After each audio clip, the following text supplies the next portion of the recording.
మనం ఈరోజు జిఎస్టీ రిలేటెడ్కి సంబంధించిన అసెస్మెంట్ అనే చాప్టర్ మీద మనం ఒక 5 minutes మనం డిస్కస్ చేసుకుందాం.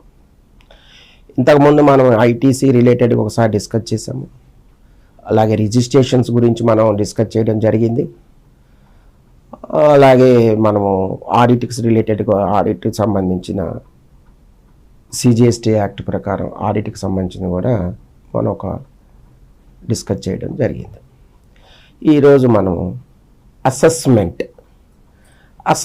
అసలు అంటే ఏంటి, అసలు అసెస్మెంట్కి సంబంధించింది ఎవరు చేస్తారు, ఎప్పుడు చేస్తారు, ఎలా చేస్తారు అనే దాని మీద ఒక 5 minutesలో మనం క్లుప్తంగా చెప్పుకుందాం.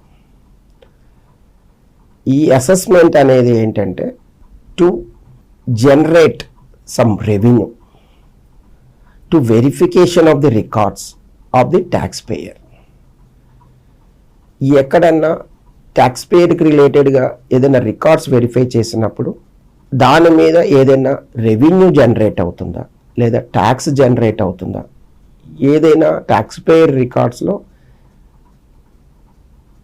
టు అవాయిడ్ దట్ ఇక్కడ ఏంటి డిమాండ్ రావడానికి అవకాశాలు ఏమున్నాయా అనేది ఈ అసెస్మెంట్ అనేది చేస్తూ ఉంటారు. దీనిలో ఏంటంటే మనకు జనరల్గా సెక్షన్స్ వచ్చేసరికి 59 to 64 దీనిలో బేసిక్గా వచ్చేసరికి అసెస్మెంట్స్ వచ్చేసరికి మనకు ఎస్పిఎస్ బియుఎస్ అంటాం.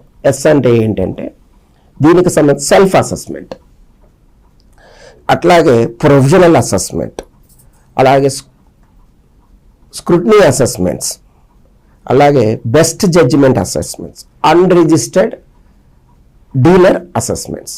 ఇవన్నీ ఇట్లాగా ఎస్ అంటే సమ్మరీ అసెస్మెంట్. ఇది దీని నేను అనుకున్నాను ఎస్పిఎస్ బియుఎస్ కింద నేను తీసుకున్నాను. ఈ ఎస్పిఎస్ బియుఎస్లోనే ఈ అసెస్మెంట్ సెక్షన్ 59 నుంచి 64 వరకు ఉంటుంది. దీనిలో నేను ఒక 2-3 ఎగ్జాంపుల్స్ తీసుకుంటా. బీజే అసెస్మెంట్ అంటే బెస్ట్ జడ్జిమెంట్ అసెస్మెంట్స్ అంటే ఏంటంటే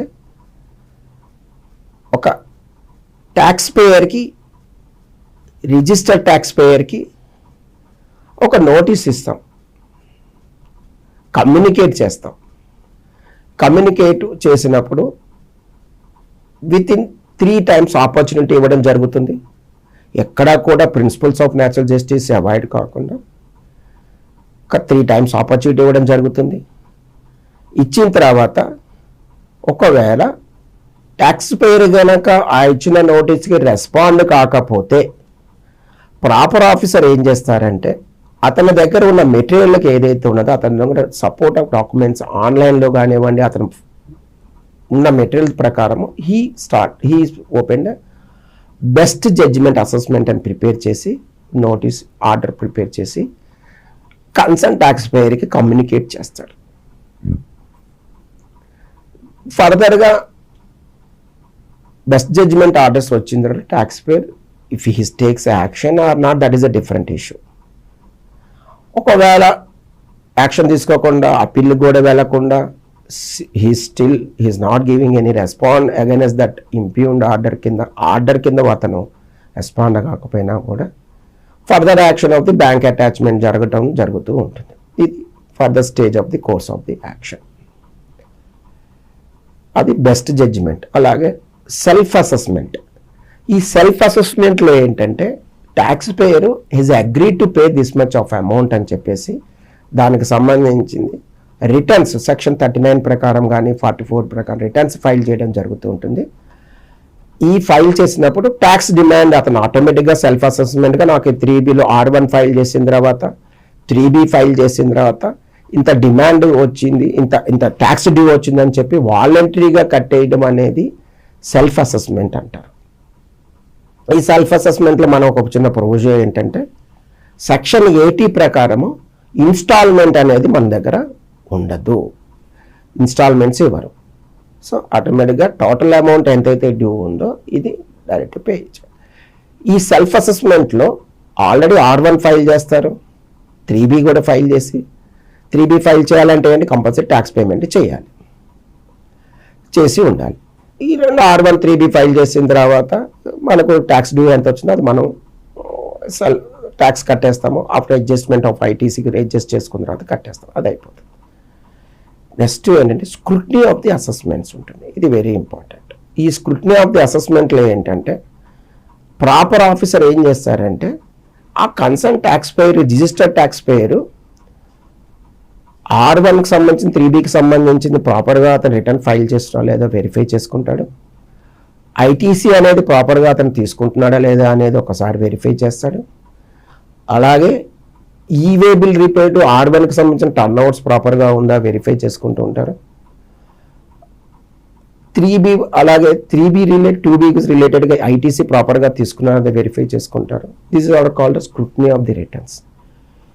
ఈ డీవియేషన్లో ఎక్కడన్నా డిస్క్రిపెన్సీ కనుక వచ్చి ఉంటే కనుక the proper officer determine of tax ఏదో డిటర్మినేషన్ కనుక ఏదైనా ట్యాక్స్ ఐడెంటిఫై చేస్తే దానికి పర్టికులర్ ఒక నోటీస్ ఇవ్వడం జరుగుతుంది. ఆ నోటీస్కి సంబంధించింది ప్రాపర్ ఆఫీసర్ నోటీస్ ఇచ్చిన తర్వాత ట్యాక్స్ పేయర్ రెస్పాండ్ అయ్యి దానికి రిప్లై ఇస్తే కనుక దాని డ్రాప్ అయిపోతుంది. లేదు దానికి రిప్లై ఇవ్వని పక్షంలో ఏమవుతుందంటే దాన్ని ఇట్ కన్వర్టెడ్ ఇంటూ స్క్రూటినీ నుంచి DRC 01 అంటే షో కాజ్ నోటీస్కి డైవర్ట్ అవుతుంది. అంటే సెక్షన్ 73 కింద ఇస్తారా 74 కింద ఇస్తారా అనేది ఆ ప్రాపర్ ఆఫీసరు డిసైడ్ చేయడం జరుగుతుంది. అక్కడ fraud involvement other than the fraud అంటేనేమో it comes to section 73.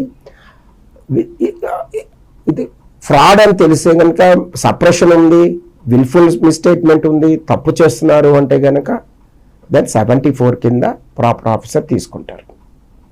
So దీనిలో అంటే స్క్రూటినీ అసెస్మెంట్స్ చేస్తాడు. స్క్రూటినీ అసెస్మెంట్లో దాన్ని ఏం చేయాలి, అసెస్మెంట్ చేస్తున్న డిటర్మినేషన్ ఆఫ్ ట్యాక్స్ ఏమైనా వస్తుంది కదా దానికి రిలేటెడ్గా ట్యాక్స్ కట్టితే వెల్ అండ్ గుడ్. లేని పక్షంలో మనం ఏం చేయాలి, convert DRC 01, DRC 07, section 73 or 74 అనేది ప్రాపర్ ఆఫీసర్ డిసైడ్ చేస్తారు. ఇది scrutiny of the assessments. Unregistered assessments. Unregistered assessments అంటే ఏంటంటే the tax payer exceed the threshold limits చేసిన తర్వాత కూడా వాళ్ళు రిజిస్ట్రేషన్ తీసుకోకపోతే ప్రాపర్ ఆఫీసర్ ఐడెంటిఫై చేసి వాళ్ళకున్న ఏదైతే డాటా అనాలిటిక్స్ ప్రకారము ఒక ఐడెంటిఫై చేసి he has so person he has exceed the limits అని చెప్పి వాళ్ళకు స్క్రూటినైజ్ చేసుకొని దాని ఒక మళ్ళీ నాకు నోటీస్ ఇచ్చుకొని ఆ నోటీస్కి వాడు రిప్లై ఇవ్వకపోతే దానికి ఒక అసెస్మెంట్ చేసి తర్వాత again we call for the tax payer and we issue the notice and then pass the orders necessary. Further action as usual it coming to the appeal and all this are decided by the taxpayer. This is one. Unregistered ఇది BJ orders, self-assessment orders, scrutiny orders, provisional orders and summary of the orders. These are the related to the section 59 to section 64. ఇది ఏంటంటే ఇది related అసెస్మెంట్కి రిలేటెడ్గా ఉంటుంది. దీనిలో ఏంటంటే maximum tax payer ఏంటంటే ప్రాపర్గా రెస్పాన్స్ ఇస్తే కనుక దీనిలో ఏంటంటే అక్కడే క్లోజ్ అయిపోతుంది ఇష్యూని. సిమిలర్గా ఇమీడియట్గా క్లోజ్ కూడా చేసుకోవచ్చు. ఇష్యూ కనుక క్లోజ్ చేయలేదు అంటే ప్రాపర్ రెస్పాండ్ కాకపోతే దాన్ని మళ్ళీ కన్వర్టెడ్ ఇంటూ DRC 01, DRC 01 తర్వాత షోకాస్ తర్వాత మనకు DRC 07 దాని ప్రకారం ఫర్దర్గా యాక్షన్ అనేది అప్పీల్కి వెళ్ళాలా లేదా దాని మీద ఏం చేయాలి అనేది tax payer has to decide. So ఇది అసెస్మెంట్ రిలేటెడ్కి సంబంధించిన GST యాక్ట్లో ఉన్న సెక్షన్స్. నమస్కారం.